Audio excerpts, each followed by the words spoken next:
Good morning and welcome to yet another session of the NPTEL course Indian Fiction in English.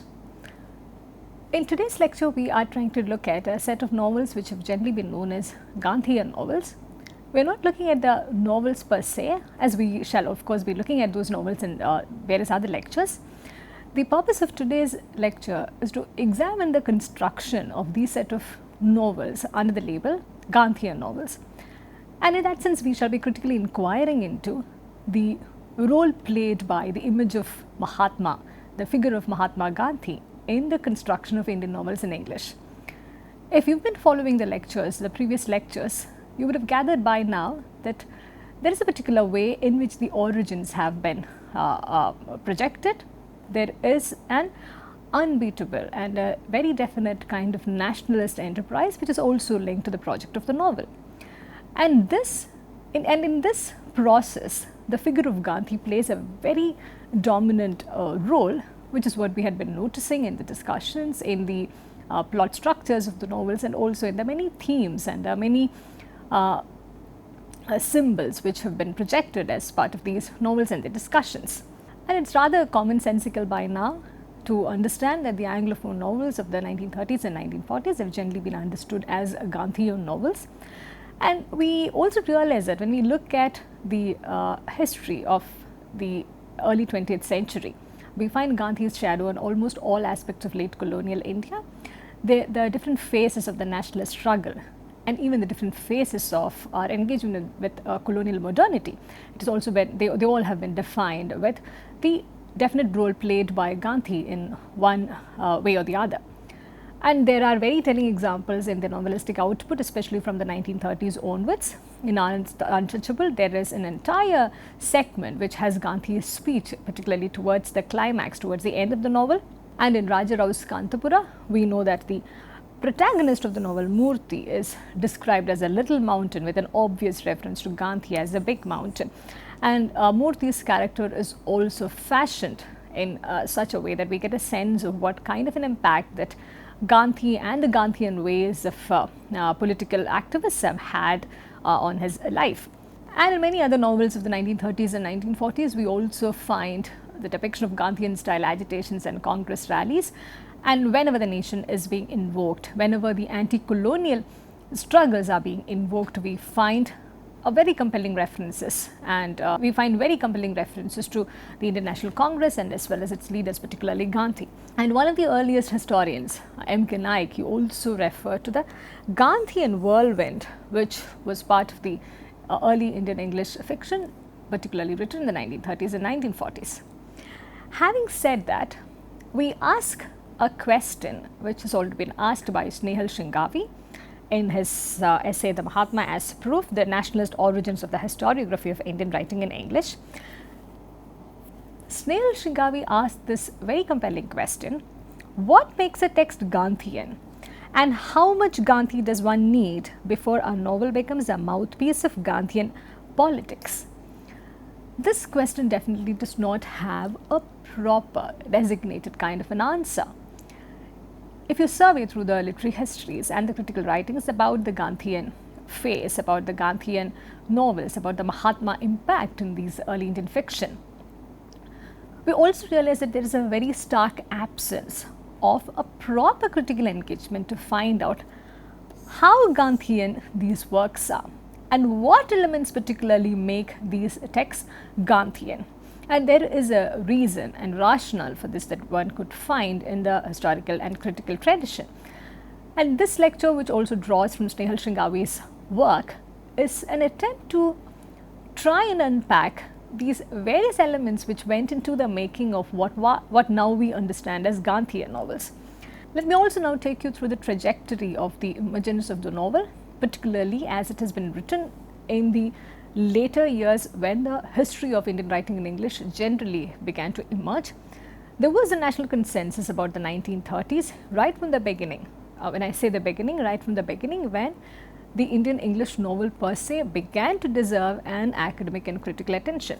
One could easily say that this was somewhere around the 1970s. And Meenakshi Mukherjee, of course, did play an important part in foregrounding the studies on Indian fiction. So there was a national consensus about the role played by the 1930s, that the 1930s can be seen as the beginning, as the origin, as the earliest phase of Indian English fiction. And that was also considered as a decade when the Indian English novel came into its own, and the kind of writings which were produced before that, before the decade of 1930s, whether it was the late 19th century or the early 20th century, they always seen as prototypes or just narratives, and the plot structure was not found strong enough to be considered as a proper kind of a novel. And the other consensus was that the novel which was produced in the 1930s, they all had a very predominant concern which was related to nationalism. And this was also presented in stark contrast against the personal and limited view of the 19th century works and narratives. And the idea of nationalism also emerged as a single most important concern, that is what the critical tradition says, of Indian English fiction. And this nationalism was of a peculiar kind, was only of one particular kind, which had the imprint and influence of Gandhi.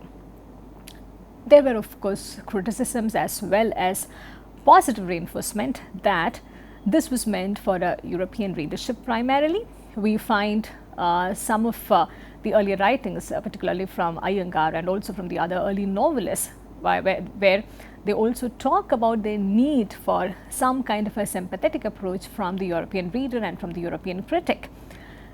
And it also so emerged that the trio, Mulk Rajanand, R.K. Narayan and Raja Rao, they were seen as the most important figures of that period, the 1930s and the 1940s, though they also continued to write in the 1950s. And there were also partial reference of Bhavani Bhattacharya, G.V. Desani, and such writers who later did not occupy the center stage for one reason or the other. And when we talk about this consensus, it is also important to understand that the 1930s was seen as the period which witnessed a flowering of Indian English fiction, and this was seen also in stark contrast with the writings available in regional languages. I read this excerpt from one of the earlier works. Novels in English could do what none of the vernacular literatures could, namely suture together a geographically and linguistically disparate readership in its identity as Indian. So there were many things which were being attributed to the Indian English novel which had come to its own in the 1930s. And while we go through some of these historical elements as facts, it's also important to have a critical approach towards them to try and understand how certain things were fashioned in one particular way or the other. I read this excerpt for you, which is from Jasawala's writings on Indian writing in English, and this excerpt tells us particularly the significance of the fiction in the 1930s and how it has generally been presented in the critical tradition and also in the historiographical tradition of Indian writing in English. I read this brief excerpt to you.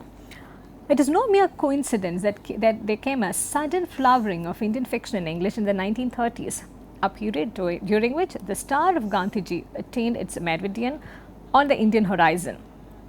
Under the leadership of Gandhiji, the Indian freedom struggle, already more than a generation old, became so thoroughly democratized that the freedom consciousness percolated for the first time to the very grassroots of Indian society and revitalized it to the core. It is possible to see a close connection between this and the rise of the Indian novel in English. Fiction of all literary forms is most vitally concerned with social conditions and values, and at this time, Indian society, galvanized into a new social and political awareness, was bound to seek creative expressions for its new consciousness, and the novel has, in all ages, been a handy instrument for this purpose. The three musketeers of Indian fiction in English, Mulk Rajanand, Raja Rao and R.K. Narayan, started writing during the 1930s, and the first of the novels of the first two demonstrate the Gandhian impact convincingly. So this is how the 1930s have been positioned and presented and situated in the historiographic tradition of Indian writing in English. There is a sudden flowering which is being acknowledged, and also the center of this entire set of writings, the central theme of the entire set of narratives, it seems to be located in the figure of Gandhi, the kind of initiative and the kind of leadership that Gandhi gave to this generation old struggle for independence. And this imaging and this figuration of Gandhi deserves special attention, as we know, and also it needs to be critically inquired into. We do find a continuation of this consensus in the tradition of history writing and also in the tradition of critical writings. Any study on the novels of the 1930s and 1940s would also tell us that they always allied to a variant of Congress politics and the agendas of its leaders, particularly focusing on Gandhi. And then we find this sort of a consensus being continually built into this canon, continually built into this tradition of historiography and criticism. And thus we also notice that in the 1970s and early 80s, which is a period when the canon began to be well established in Indian universities, there are courses being run on Indian writing in English. We also find dissertations being churned out. There are book-length studies appearing. If you remember, it was around the same time in the 1970s that Meenakshi Mukherjee also brought out her book-length study on Indian fiction, focusing on Indian languages as well as on English. And what is particularly telling is another event during this same period in the 1980s, when the Sahitya Academy it commissioned M.K. Naik to write a history of Indian English literature.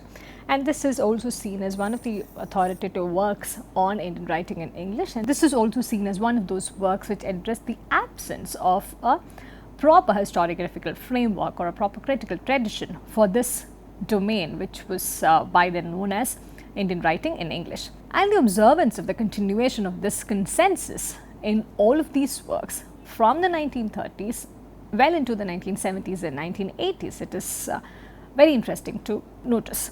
And throughout this process, I also reiterate some of the texts were considered as foundational to this canon.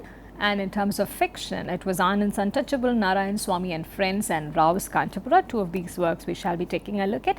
And in this course, as we know, we are also doing a detailed study of one of the later works of Narayan, Waiting for the Mahatma, which also has Gandhi as a central figure. And the combination of Anand, Narayan and Rajarao writing nationalist fiction, which Gandhi is the central figure, that was seen by Srinivas Iyengar, the doyen of Indian writing in English, as a set of people who initiated a radical break from the old Macaulayan amplitude. And they were also seen as the makers of a new kind of English, an Indian English prose, about which Iyengar, Narasimhaya and Naik at a later point, they have written extensively about it. And we also know about the many concerns that writers such as Rajarao had, and the many ways in which they tried to address the linguistic concern in the preface. And Gandhi significantly, in the narratives produced by all of these writers, particularly Anand, Narayan and Rao, we find Gandhi emerging as a character or as a clear theme. This is something that we shall be noticing, and we have noticed when we looked at particular kinds of works. And this flowering of this genre in the 1930s continued to be again and again attributed to the figure of Gandhi being the center. And this is something that we will notice in the writings of M.K. Naik in his History of Literature. I read this excerpt to you from Naik. Up to the 1930s, there was no Indian novelist who could claim sustained and considerable achievement in fiction originally written in English. Then came a sudden flowering. And it is significant that it came in the 1930s, a period during which the glory that was Gandhi's attained perhaps its brightest splendor. The Indian freedom struggle was already more than a generation old, yet with the advent of Mahatma Gandhi, it was so thoroughly democratized that freedom consciousness percolated for the first time to the very grassroots of Indian society and revitalized it. It is possible to see a connection between this development and the rise of the Indian novel in English, for fiction of all literary forms is most vitally concerned with social conditions and values. Here notice the way in which the term Indian gets used repetitively. Though the nation was not yet formed in that sense in the 1930s, we find that a sense of Indianness was always already dominating this entire field. We also notice that the idea of the Indian English fiction being more Indian than the others, being more nationalist than the others, and being a part of Gandhi's project towards attaining independence. All of this becomes part and parcel of this discussion on the early Indian fiction. And this is not to say that this was a rather neat process throughout. We've already seen how Mehrotra talks about the English versus Bhasha debates, the linguistic debates from the late 1950s through the 1960s and early 70s. There were many debates which forced people to question the idea of nationalist literature, and more so the idea of a national language.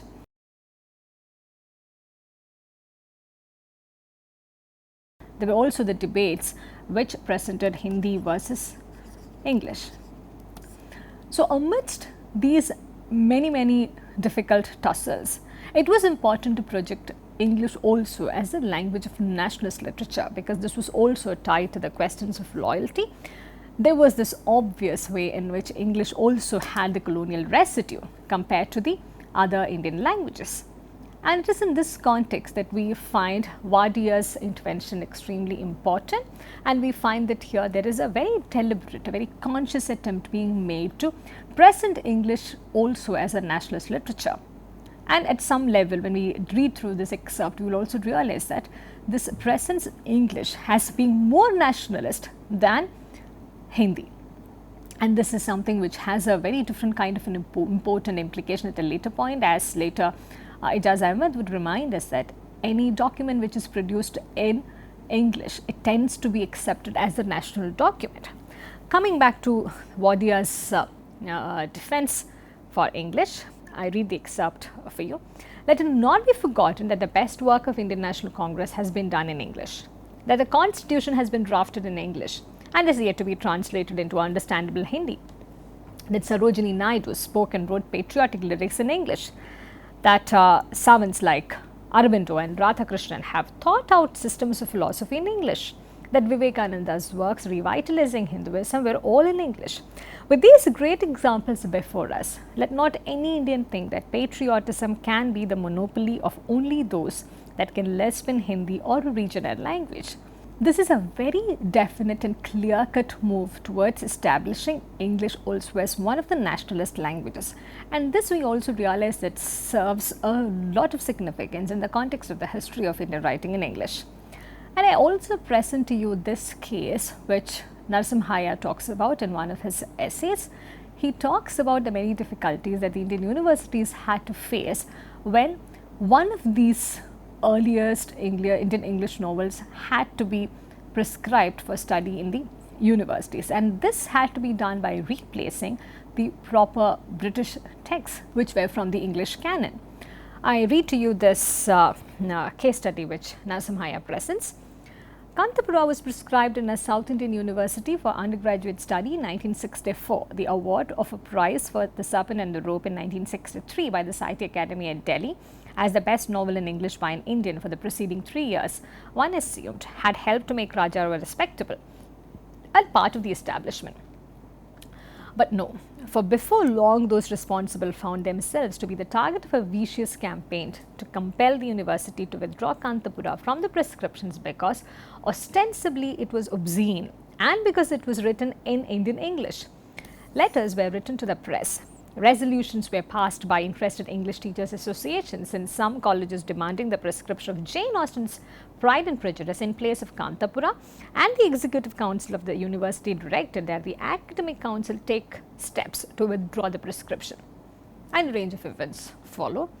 Fortunately, the vice chancellor upheld the prescription because it was not good to break healthy academic conventions.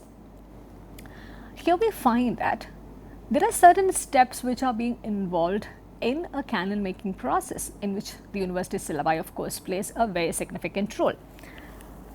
We also notice that here, much before the canon gets set and dictated by the university, we find that the Sahitya Academy also plays a significant role in making Raja Rao respectable and part of the establishment. And even today, when we look back at the selection of texts that we have as part of a syllabi, we do find that they all go through these different processes before making it finally into the canon. They do get some kind of a stamp of respectability and they become part of the establishment by securing one award or the other. They also make their nationalist concerns and their nationalist credentials very articulate and very visible as well. And without dwelling much on this, we move on to take a look at the nationalist credentials which were established by using Gandhi as a major figure, rather by highlighting the significance of Gandhi and highlighting the portrayal and depiction of Gandhi in the early novels of 1930s and 1940s.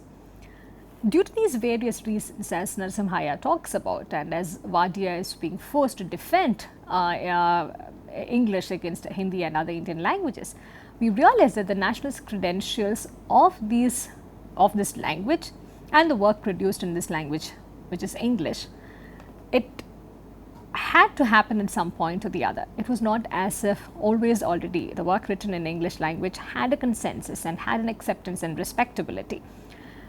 And this process can be seen in the way history of Indian English writing has been presented. There has been a shift in the telling of the story of 1930s and 1940s. This is particularly evident in Srinivas Iyengar's writings, who started writing about Indian writing in English from the 1940s onwards. That was when he was teaching a course on Indian writing at the University of Leeds. And he also had revised this in multiple ways before it took the shape of what we now today have with us as this remarkable work on Indian writing in English. In his earliest works, which was in 1943 and 1945, in the essays which were published then, Iyengar had made no reference to Gandhian literature. He only very briefly talks about Gandhi's birthday and makes not a significant reference to the Gandhian impact in the in those decades. But however, when finally he had this edition of Indian writing in English, his work on literary history, ready in 1973, we find that there were at least 2 chapters entirely on Gandhi literature. And one was entirely devoted to Gandhi's politics and thoughts. It spoke extensively about Gandhian doctrines. And the other chapter was on Gandhi's impact on the novels of the 1930s and 1940s. Which also meant that the discussion was very heavily focused on those works, those fictional works of the 1930s and 40s, which spoke of Gandhi and the Gandhian politics. And there was obvious kind of exclusions as well, which we shall be very briefly addressing soon. Iyengar also positions Gandhi in very significant ways while he is tracing the emergence of Indian English. According to him, Indian writing and speaking in English since the Gandhian revolution had undergone a radical change, and positioning Gandhi as a major milestone and positioning Gandhi as a major literary event in this discussion is very significant. And Narasimhaya also in 1967, he shares this opinion, which by then became almost uncontested as well. In Narasimhaya's words, it was he is Gandhi. It was he that broke the cumbrous Victorian periods which had enslaved the Indian writer like his counterpart in England. So, Gandhi becomes not just a political figure. Gandhi becomes not just one of the leaders of the Indian National Congress who led the nation into independence, but he also emerges as this important figure which rescued language from its colonial enslavement.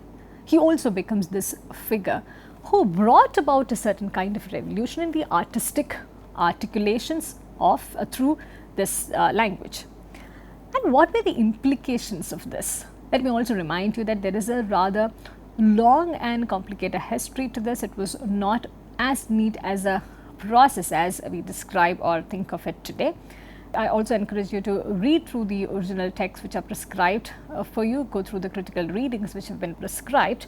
So, we come to look at the implications of this entire process by equating the emergence of the novel with the kind of novel which was produced in the 1930s, and by equating the novel in the 1930s with nationalist concerns, and by equating the nationalist concerns with the figure of Gandhi. Certain kinds of inclusions and exclusions were being made possible. So, to sum up, it's possible to say that Indian writing in English then became equated to Indian nationalist writing in English. So, it was not just enough to write in English, but one also had to write in English with the kind of themes which are expected within the frameworks of nationalist concerns. And this nationalism obviously had to be linked with the towering figure of Mahatma. We find this equation being very comfortably played out in most of the literary histories and critical writings about Indian writing in English, and there is an uncritical way in which the 1930s and 1940s are seen as the phase of Gandhian novels. And this had also led to the exclusion of a range of writers who were writing around the same period. They were also successful novelists. They also experimented and wrote extensively in Indian English, pretty much in the same way like Rao Narayan or Anand did. As we begin to wrap up this lecture, I want you to be alert to these kinds of exclusions, such as Venkatramani's works or Bhabani Bhattacharya, Nagarajan, Ghosh, G.V. Desani, Khushwant Singh, Ahmed Ali. They all had written extensively, but we do not find them occupying the center stage in the discussions on 1930s and 1940s, because the Indian writing in English in the 1930s and 1940s were narrowed down to fit in Indian nationalist writing in English, focusing on the figure of the Mahatma.